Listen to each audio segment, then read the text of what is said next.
Akashvani presents Morning News.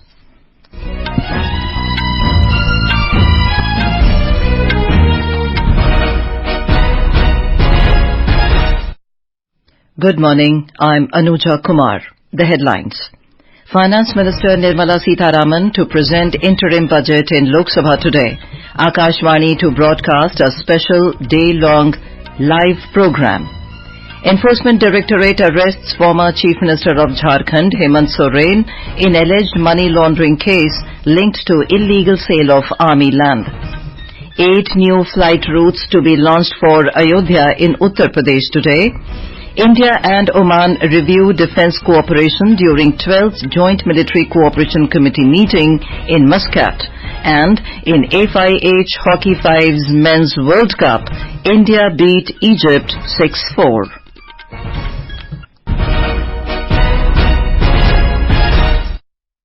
And now the news in detail. Finance Minister Nirmala Sitharaman will present the interim budget 2024 in the Lok Sabha at 11 a.m. today.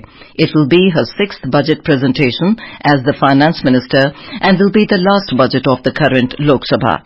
Like the previous 3 full union budgets, interim budget 2024 will also be delivered in a paperless form. The full union budget will be presented once the new government is elected following the general elections 2024. News Services Division of Akashvani will broadcast a special day-long live program on Interim Union Budget 2024 today. For in-depth analysis by eminent experts, special budget bulletins and exclusive insights by the Finance Secretaries, CBDT and CBIC Chairperson and Vice Chairperson, and members from Niti Aayog, tune into the Akashvani Gold channel 100.1 MHz and other frequencies from 10 past 10 in the morning to 10 in the evening. Talking to Akashvani News health expert Govind Narayan Singh highlighted the steps taken by the government in health sector and shared his expectations from the budget in this sector. For last 10 years, this government has done a tremendous work in field of health sector. If you look at exclusively at health education only, the number of medical seats both in PG and UG has almost tripled in most cases. This was the very lacking part in our entire sector growth, which was addressed, and this was the main reason why our health was not reached to every nook and corner of our country. But I think we are still, if you look at the population what we are, more this space should continue of expanding the education sector, especially the health education sector. There is one more revolutionary scheme which government has run, which is the Ayushman Bharat, which took the health to the masses, to all the needy people at the very grassroots level. And this is amongst the biggest healthcare insurance in the world. And also, there's good scheme which government runs in agriculture for this Kisan Nidhi Yojana. Those all farmers which are under those schemes who are getting benefit of around 6,000 rupees per year, they should be also automatically included in this Ayushman Bharat, which will be a great help for rural India. The budget session of the Parliament began yesterday with the President Draupadi Murmu's address to the joint sitting of both houses. Speaking on the occasion, the President asserted that the grand edifice of a developed India will stand on 4 strong pillars of youth power, women power, farmers and the poor. The President also observed that last year was full of accomplishments for India as the country became the fastest growing economy. Bharat में business करना आसान हो, इसके लिए उपयुक्त माहौल रहे, इस पर भी मेरी सरकार लगातार काम कर रही है। ईज ऑफ डूइंग बिजनेस में लगातार सुधार हो रहा है। 40,000 से ज्यादा कंप्लायंस को हटाया जा या सरल किया गया है। कंपनीज एक्ट तथा लिमिटेड लायबिलिटी पार्टनरशिप एक्ट में 63 प्रावधानों को अपराध की सूची में बाहर किया गया है। President Murmu added, India has seen completion of many things in the national interest in the last 10 years, for which people were waiting for decades. The budget session of Gujarat State Assembly will begin today. Finance Minister Kanubhai Desai will present the budget tomorrow. The session, which will be held till the 29th of this month, will have 25 sittings of the House. On the first day, Governor Acharya Devvrat will address the House. The House will then take up obituary references of former members of the House who have passed away in recent times. Around 7 to 8 bills are likely to be put up for passage during the session. Enforcement Directorate or ED officials have arrested Hemant Soren, the former Chief Minister of Jharkhand, in alleged money laundering case linked to illegal sale of army land. The ED will present him today in the court with necessary proofs and facts. Hours before his arrest, Mr. Soren tendered his resignation to Governor C.P. Radhakrishnan last night. The Governor has accepted the letter and proposal by the coalition of JMM Congress and RJD MLAs in Jharkhand to elect Champai Soren as the new Chief Minister of the state. 47 MLAs had together elected Champai Soren as the leader of the legislative party. More from our correspondent.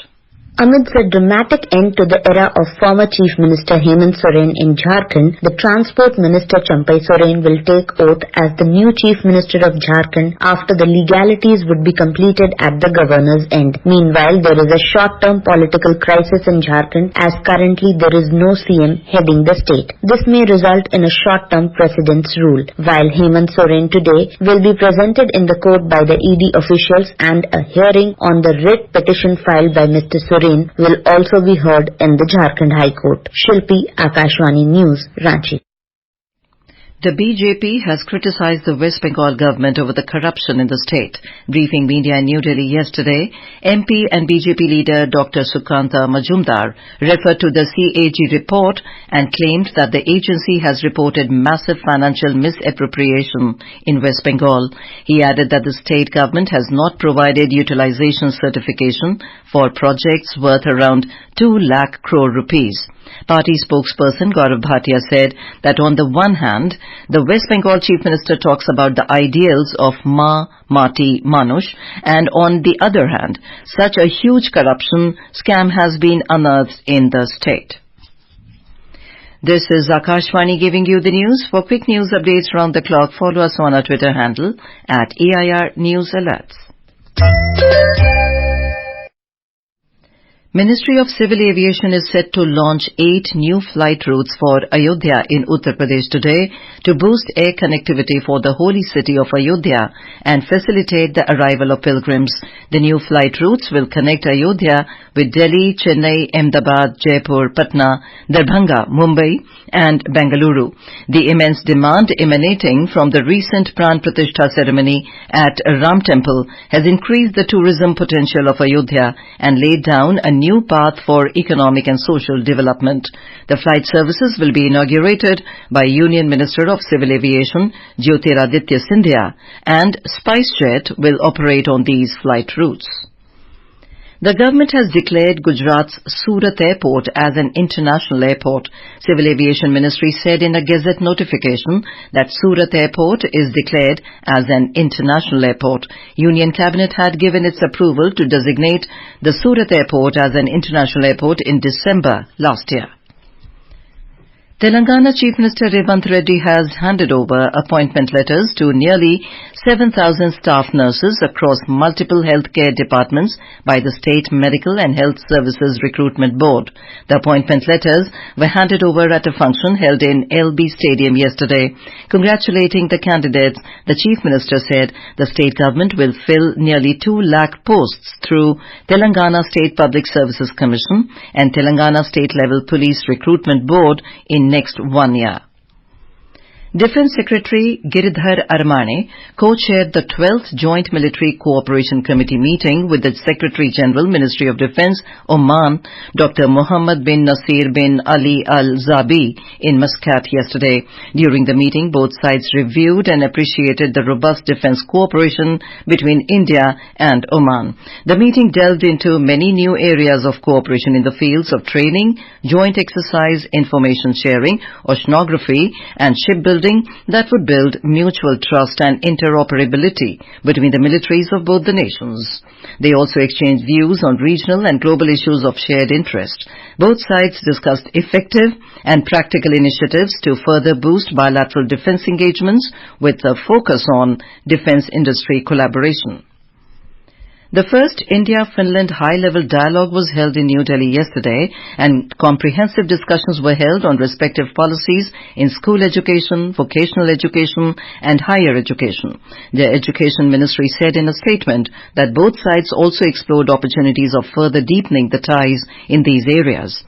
A joint statement was released on areas of mutual interest such as early to senior secondary education, higher education, student mobility and skill development. Russia and Ukraine have conducted an exchange of prisoners, marking the 50th such swap since the start of the two-year-long conflict. The move follows last week's plane crash in Russia's Belgorod region near the Ukrainian border, with Moscow accusing Kyiv of downing a military transport plane carrying Ukrainian prisoners of war destined for exchange. The cause of the crash remains unknown, as Ukrainian officials did not take any responsibility and called for an international investigation. Heavy rainfall lashed several parts of the national capital since last night, bringing down the minimum temperature to 7.2 degrees Celsius, one notch below normal. According to the India Meteorological Department, IMD, Palam recorded 23 millimeters and Safdarjung 30.8 millimeters of rainfall till 5:30 a.m. today.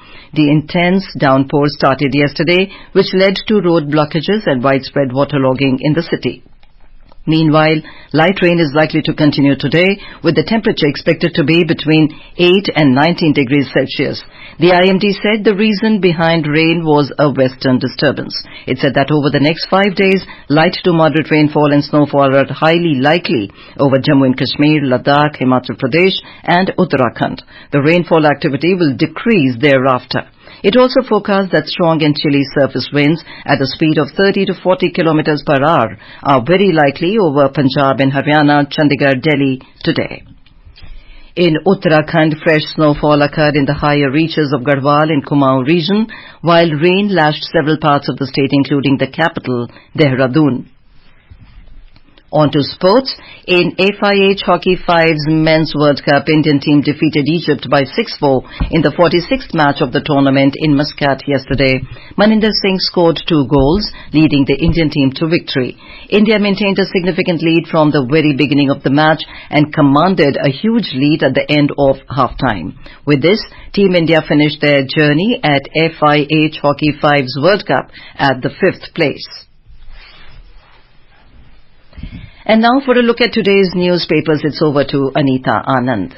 Thank you, Anuja. President Murmu celebrates the rise of New Bharat, writes The Pioneer, as the President hails the Modi government's big-ticket reforms in last 10 years in a first address to a joint sitting of both houses of Parliament. With the scheduled interim budget coming up in a short while, the dailies have talked about the expectations from the citizens. Budget may focus on welfare, infra, adhere to fiscal glide path, states Hindustan Times.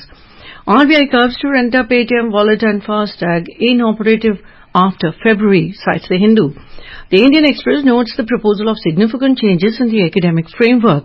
The headline says CBSE planned 3 languages, 7 other subjects in class 10, 6 papers in class 12. A headline in the Economic Times states Uttarakhand said to exempt tribals from UCC. And finally, the upcoming International Film City in Noida to also host Cinema University, aiming to provide complete filmmaking infrastructure under one roof, writes the Times of India. And with that, it's back to you, Anuja.